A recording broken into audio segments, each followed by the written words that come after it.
Assalamualaikum warahmatullahi wabarakatuh.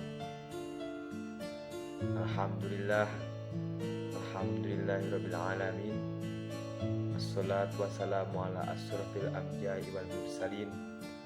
Allahumma sholli ala sayyidina Muhammad wa ala ali sayyidina Muhammad kama shallaita ala sayyidina Ibrahim wa ala ali sayyidina Ibrahim wa barik ala sayyidina Muhammad wa ala ali sayyidina Muhammad kama barakta ala sayyidina Ibrahim wa ala ali sayyidina Ibrahim fil alamin innaka Hamidum Majid. Rabbi shrah li sadri wa yassir li amri wa la uqdatam min lisani yafqahu qawli. Amma ba'd.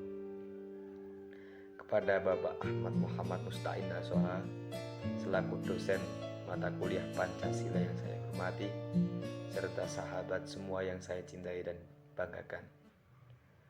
Alhamdulillah, pada kesempatan kali ini kita dapat dipertemukan atas rahmat, hidayah, dan inayah dari Allah Subhanahu wa Ta'ala, sehingga kita bisa berjumpa pada video kali ini dengan sehat walafiat.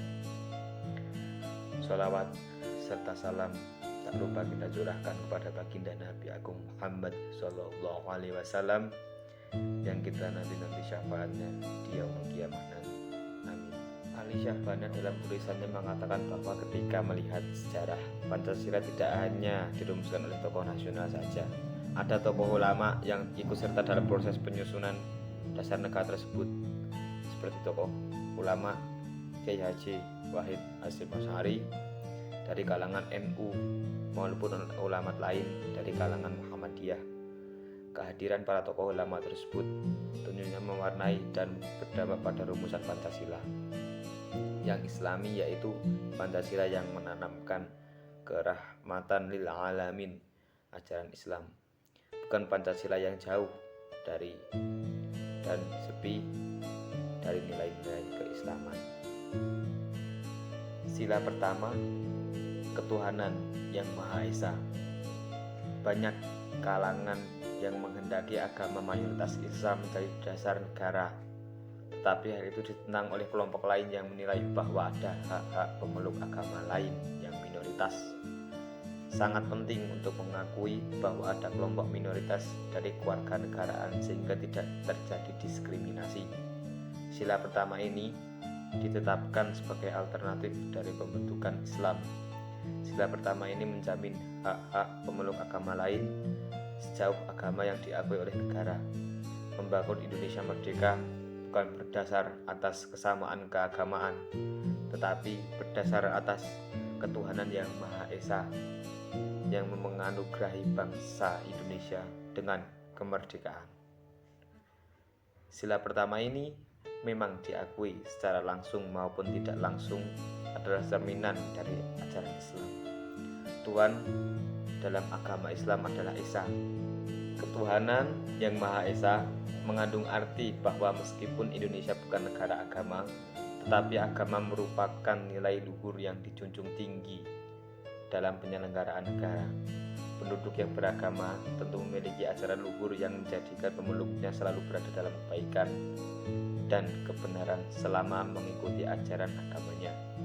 Indonesia bukanlah negara sekuler yang tidak mengakui agama dalam pemerintahannya, dan bukan negara agama yang menjadikan agama mayoritas sebagai agama negara, melainkan sebagai negara berketuhanan yang Maha Esa yang mengakui agama sebagai spirit dan penyelenggaraan negara.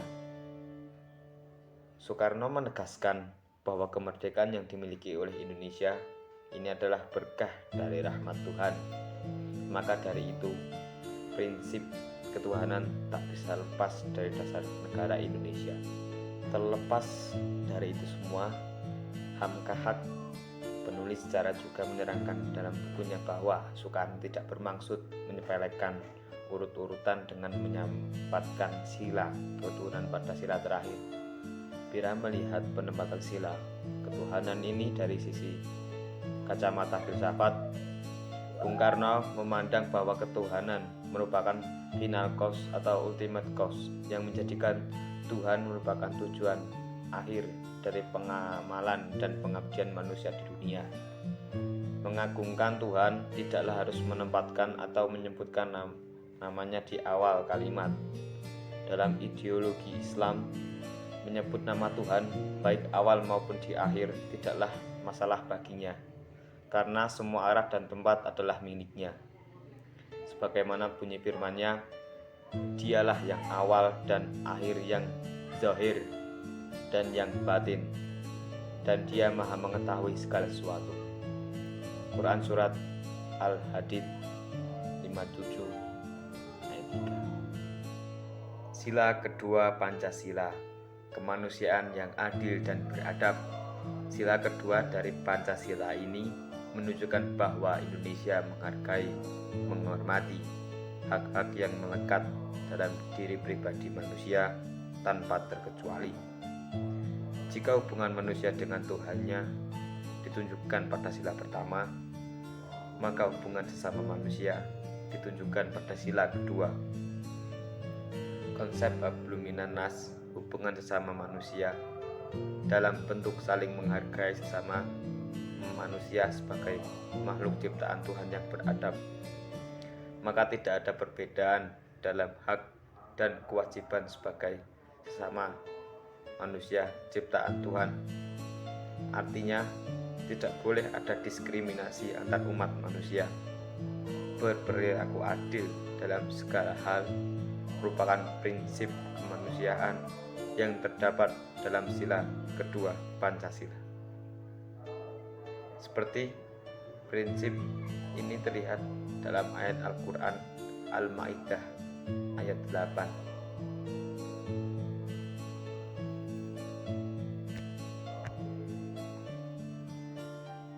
Yang artinya, hai orang-orang yang beriman, hendaklah kamu jadi orang-orang yang selalu menegakkan kebenaran, karena Allah menjadi saksi dengan adil, dan janganlah sekali-kali kebencianmu terhadap sesuatu kaum mendorong kamu untuk berlaku tidak adil.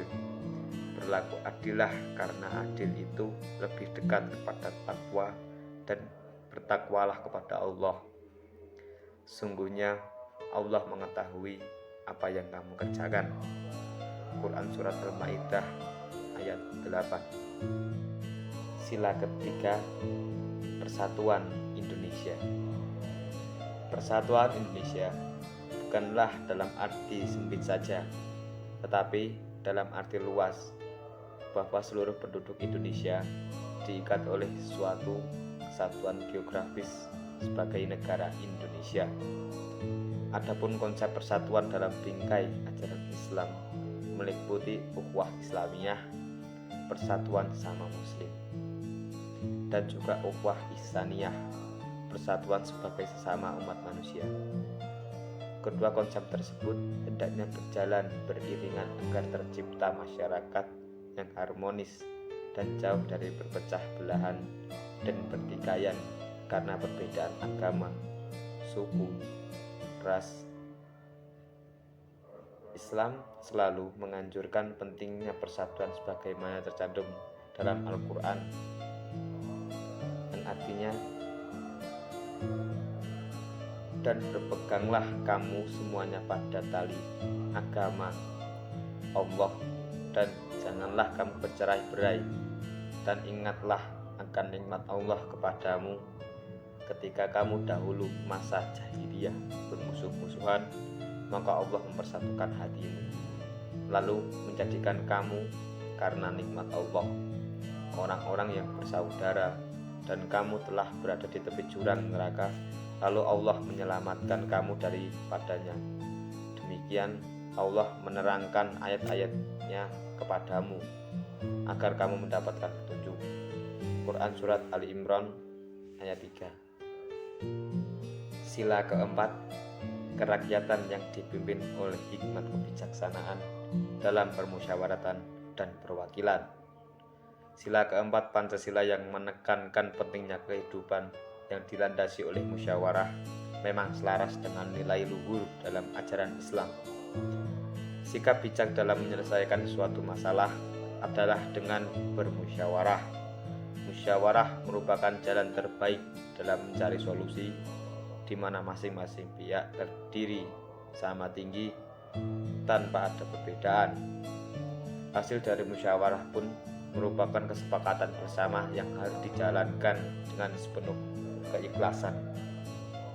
Konsep Islam mengenai musyawarah dalam menyelesaikan sebuah permasalahan dikenal dengan nama syura musyawarah.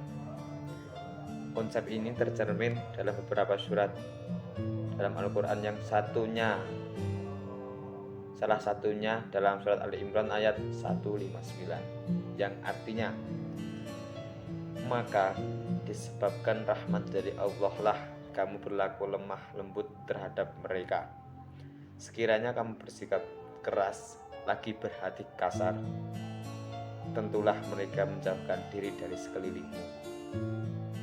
Karena itu maafkanlah mereka, mohonkanlah ampun bagi mereka, dan bermusyawarahlah dengan mereka dalam urusan itu.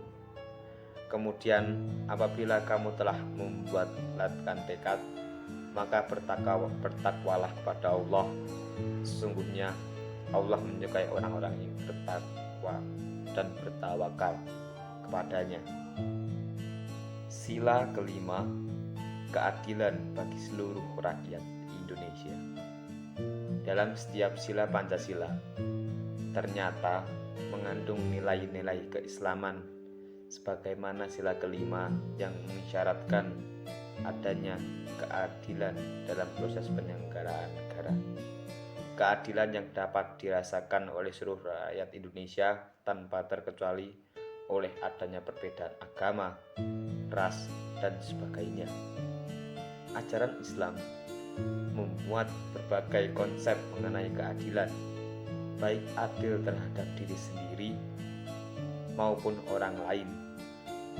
Sebagaimana agama yang rahmatan lil alamin, misi besar Islam adalah implementasi keadilan dan dalam segala sendi kehidupan. Oleh sebab itu, Islam memerintahkan umat muslim untuk selalu berbuat adil dalam segala hal dan menghindari pertikaian serta permusuhan agar tatanan sosial masyarakat dapat tercipta dengan baik. Sila kelima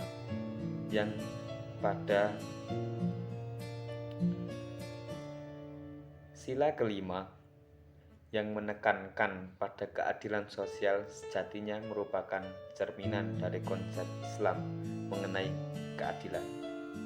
Mengenai keadilan dalam ajaran Islam dapat dilihat pada Al-Quran.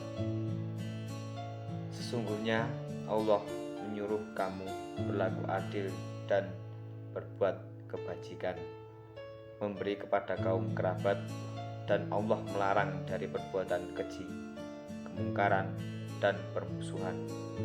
Dia memberi pengajaran kepadamu agar kamu dapat mengambil pelajaran. Quran Surat An-Nahl ayat 9. Pancasila bukanlah suatu sakral, tapi suatu yang perlu diingat bahwa Pancasila bukanlah sesuatu yang harus disakralkan. Ia adalah buatan manusia yang tak lepas dari kekurangan.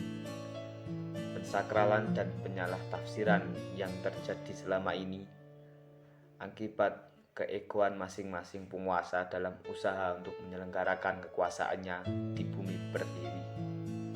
Dalam hal ini, bukan berarti Pancasila tidak relevan dengan Indonesia sekarang sehingga harus diganti demi menata kembali negara ini. Pancasila tetap sesuatu yang berkontekstual selama ia diposisikan sebagai dasar negara tanpa penafsiran yang syarat kepentingan individu. Kembali untuk diingatkan bahwa lahirnya Pancasila adalah untuk menyatukan seluruh warga negara Indonesia yang berbineka tunggal ika, berbeda-beda tetapi tetap satu jua. Sebagai agama yang rahmatan lil alamin, rahmat bagi semesta alam, sangatlah relevan dan fleksibel dalam segala bidang kehidupan. Islam mengatur segala para pemeluknya dalam segala hal, baik itu kehidupan individu maupun sosial kemasyarakatan. Kedalaman nilai filosofi Pancasila yang merupakan perwujudan dari nilai-nilai ajaran Islam hendaknya memperkuat posisi kita sebagai negara Indonesia yang beragama yang berkeadaban dengan menghormati semua pemeluk agama yang ada, sebagaimana yang dicita-citakan oleh Bung Karno. Oleh sebab itu, kita sebagai warga negara Indonesia dan masyarakat yang beragama senantiasa melaksanakan, menjaga, dan mengaplikasikan nilai-nilai Pancasila dalam kehidupan berbangsa, bernegara, bermasyarakat, dan beragama. Sekian dari saya. Jika ada kata yang tidak berkenan atau kata-kata yang sudah menyayatkan hati kalian semua, saya meminta maaf yang sebesar-besarnya dan terima kasih sudah menonton sampai akhir. Dan semoga kita selalu dilindungi oleh Allah Subhanahu wa taala dan mendapat nikmat dan selamat dunia dan akhirat. Amin. Allahumma amin. Akhirul kalam. Assalamualaikum warahmatullahi wabarakatuh.